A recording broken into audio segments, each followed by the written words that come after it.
तो आज हम जा रहे हैं गोवा एक्सप्रेस से पुणे से गोवा तक।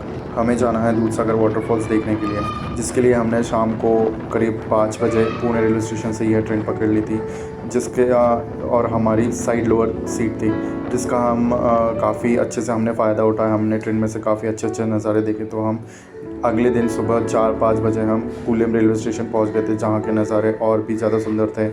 चारों ओर हरियाली, हल्की हल्की बारिश हो रही थी और काफ़ी दूर तक देखा जाए तो धुंध छाई हुई थी। और फिर हम हमारा ट्रैक स्टार्ट कर देते हैं।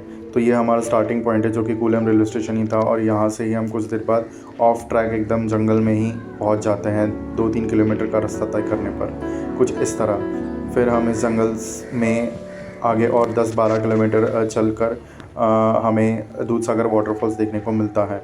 लेकिन रास्ते में हमें काफ़ी कठिनाइयों का सामना करना पड़ता है, जैसे कि जी हाँ, रेलवे ट्रैक्स, जहाँ पर कड़ी आरपीएफ की पाबंदी थी, और जब ट्रेन वहाँ से गुजरती थी तो आरपीएफ के चिल्लाने पर भी लोगों ने रेलवे ट्रैक से दूर होना नहीं समझा, और वो रिकॉर्डिंग करते रहे। फिर हम आगे ही इस घने जंगल में चलते रहे।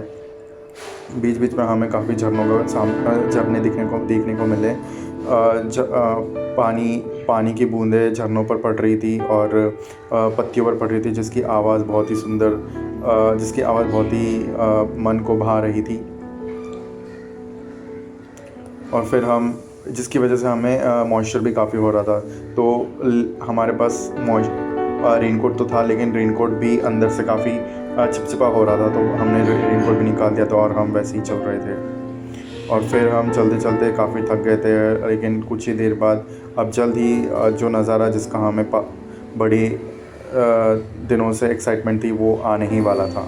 और जैसे ही वो नज़ारा आता है, जी हाँ, तो ये नज़ारा है क्लॉक टावर से, जहाँ से हमें ऊपर का दूधसागर वाटरफॉल्स का ऊपरी हिस्सा देखने को मिलता है।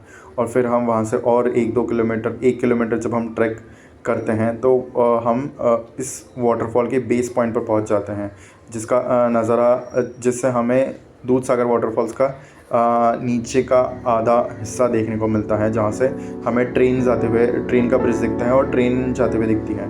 तो वो नज़ारा कुछ इक्वली बहुत शानदार था, जो कि ये है। जी हाँ, यही वो नज़ारा है। अब जब हम कुछ देर यहीं पर ऐसे ही टाइम पास करते रहते हैं, फ़ोटो वीडियो निकालते रहते हैं, तो थोड़ी देर बाद ही वहाँ पर ट्रेन गुज़रने लगती हैं। जी हाँ, ये रही ट्रेन। तो जब यह ट्रेन गुज़रती है, तब लोग वहाँ पर बहुत चिल्लाना चालू कर देते हैं और काफ़ी एक्साइटेड हो जाते हैं, जैसे कि आज तक कभी ट्रेन ना देखी हो। लेकिन ट्रेन देखी सबने है, लेकिन इस नज़ारे की वजह से इस नज़ारे में जब वह ट्रेन गुजरती है, तो वह एकदम 4 चाँद लगा देती है पूरे नज़ारे में। तो इसलिए लोग एक्साइटेड होकर चिल्लाने लगते हैं। और जल्दी हम यहाँ से निकलकर हम हमारा वापसी का 13-15 किलोमीटर का जो भी रास्ता है, हम वह तय करते हैं।